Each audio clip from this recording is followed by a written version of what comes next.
안녕하세요. 여러분들의 반도체 멘토 정인호 인사드리겠습니다. 오늘도 핵심만 쏙쏙 뽑아서 종목에 대한 내용 전달 드리도록 하겠습니다. 오늘 시간 같이 살펴볼 기업은 삼성전기가 되겠습니다. 삼성전기는 과거 MLCC로 크게 성장을 했고 현재 미래도 MLCC에 달려있는 그런 기업이 되겠습니다. 즉 MLCC로 먹고 사는 그런 기업인데 현재 어떠한 상황에 있는지 삼성전기 전망까지 쉽게 풀어드리도록 하겠습니다. 먼저 삼성전기의 매출 현황을 살펴보도록 하겠습니다.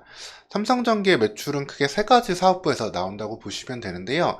이 중에서 아셔야 될 거 가장 중요한 거는 바로 이 컴포넌트 사업부라고 불리우는 MLCC 사업부가 되겠습니다. 이 MLCC가 컴포넌트 사업부로 들어가고요. 광학통신 솔루션은 카메라 모듈이 되겠습니다. 이제 스마트폰이라든가 자율주행 눈에 들어가겠죠.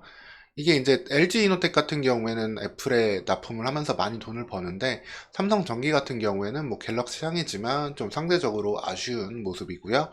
그 다음에 패키지 솔루션은 어떤 거냐면은 반도체 기판 패키징을 하고 있는데 이 부분의 매출 비중은 적지만 그래도 또 한편으로 크게 도움이 되는 사업부다라고 보시면 되겠습니다. 그래서 가장 중점을 둬서 봐야 될 거는 바로 이 MLCC 그리고 패키지 솔루션, 그리고 카메라는 그냥 돈 이렇게 버는구나 정도로만 알고 가시면 되겠습니다. 그래서 삼성전기 주가는 보통 어디에 연동이 되냐? 이 MLCC 수출액 추이랑 크게 연동이 됩니다. 참 신기한 데이터가 아닐 수 없는데요. MLCC 수출 금액에 따라서 삼성전기 주가가 크게 변화가 연동이 됩니다. 지금 같은 경우에는 사실 조금 MLCC 수출 금액에 비해서 주가 약세가 조금 더 크지만 방향성은 같은 모습이고요. MLCC 가격 자체가 조금 좀 떨어지면서 이런 일이 벌어졌다라고 보시면 되겠습니다. 그럼 여러분들 다 아실 수도 있고 혹시 모르실 수도 있으니까 MLCC에 대해서 간단하게 설명드리도록 하겠습니다. 이제 전자산업의 쌀이라고 불리는데 실제 쌀보다 더 조그마한 크기의 이 칩이 되겠고요. 적층 세라믹 커패시터라고 합니다. 이게 뭐냐? 이제 전기가 좀 통하고 나가고 할 때 그거를 막아주는 이 댐 같은 역할을 합니다. 어느 필요한 순간엔 전기가 확 들어오게 하고 어느 순간 좀 막아서 저장도 해주는 다른 말로는 이제 콘덴서라고도 하고요. 커패시터라고도 하는데 그걸 적층 여러 개로 쭉 쌓아가지고 보다 고효율의 전기를 통제하는 역할을 한다라고 보시면 되겠습니다.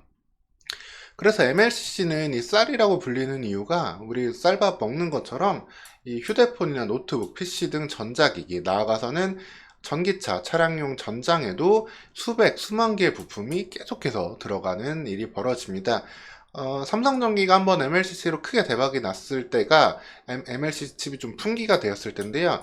예를 들어가지고 예전에 게임기 아시는 분들도 있겠지만 플레이스테이션 4가 나왔을 때 이게 풍기 현상을 겪었어요. 왜냐? 이 MLCC가 그때 갑자기 좀 공급이 부족해지면서 PS4를, 플레이스테이션 4를 만들지 못할 정도로 이런 모든 우리가 사용하는 전자기기에 MLCC가 들어가게 되겠습니다.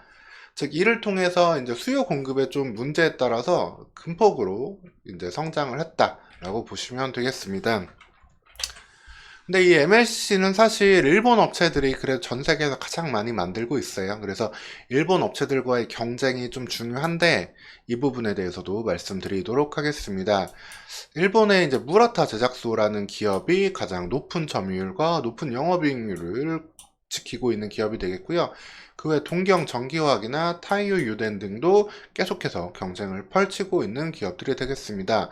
삼성전기는 그 품귀 현상이 일어났던 2018년쯤에 높은 영업이익률로 단번에 좀 도약을 했고요. 이후 근데 전반적으로 기업들이 좀 증설을 하고 이렇게 됨에 따라서 영업이익률이 삼성전기도 좀 떨어지고 또 유지되고 이런 모습을 보여주고 있습니다. 사실 계속해서 좀 부담되는 거는 이제 뒤에서는 또 중국이 이 부분도 좀 쫓아오고 있거든요. 물론 품질적인 면에서 좀 이슈가 있지만 가격적으로 워낙에 좀 싸게 따라오고 있다 보니까 MLCC 가격 자체를 좀 평균 가격을 떨어뜨리는 게 이 중국의 요소가 되겠습니다. 그래도 뭐 LCD처럼 그렇게 되기는 어려운 상황이라고 보고요. 일정한 기술 격차가 확실히 있기 때문에 왜냐면은 이 콘덴서 적층이라고 말씀드렸잖아요. 이거를 얼마나 소형화로 쌓느냐에 따라서 기술이 결정이 되고 LCD처럼은 되지 않겠다. 그렇지만 중국 견제가 좀 무섭긴 하다로 보시면 되겠습니다. 그리고 앞단에서는 일본 기업들이 좀 수혜를 받았는데요. 그 일본 정부 때문입니다.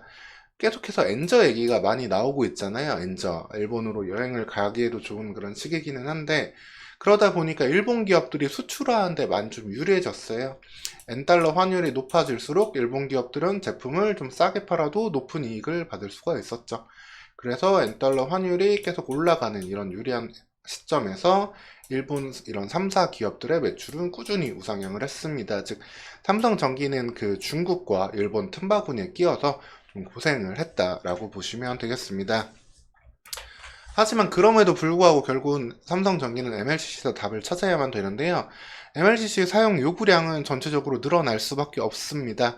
계속해서 사용하는 데이터는 고도화되고 더 많은 전기를 요구하기 때문에 PC CPU나 서버 CPU, 그 다음에 자율주행 관련해서도 MLCC 요구량은 계속해서 무조건 늘어나게 되어 있습니다. 특히 조금 더 멀리 미래를 보면은 이 자율주행 관련해서는 수백 수천 개 이상의 MLCC 칩이 필요하기 때문에 그때는 다시 한번 품귀 현상이 나올 수도 있고, 관련해서 삼성전기의 주가의 빛을 보는 건 이 자율주행 시기가 도달했을 때라고 보시면 되겠습니다. 그 이전까지도 이제 PC랑 서버 그리고 각종 전자제품들 좀 수요가 2024년에 늘어난다면, 그때는 물론 한 단계 좀 2023년보다 회복할 수 있는 시기가 되겠습니다. 이렇게 MLCC 이야기만 말씀을 드렸는데, 그 이유는 이제 여기 보면 아주 명확하게 나옵니다.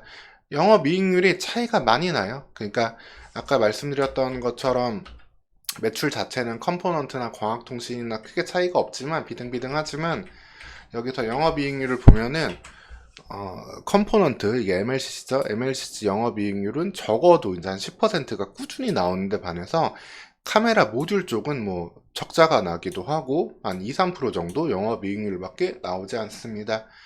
LG 이노텍이 애플에 납품한 영업이익률이 4에서 6%인 거에 비하면 좀 더 아쉬운 모습인데, 뭐 이 부분은 쉽게 개선되긴 어려운 모습이니까, 삼성전자 스마트폰이 갑자기 엄청나게 잘 팔리지 않는 이상은 이 부분이 좀 올라가기 힘들 거고요. 그래서 이 부분이 제일 중요하다.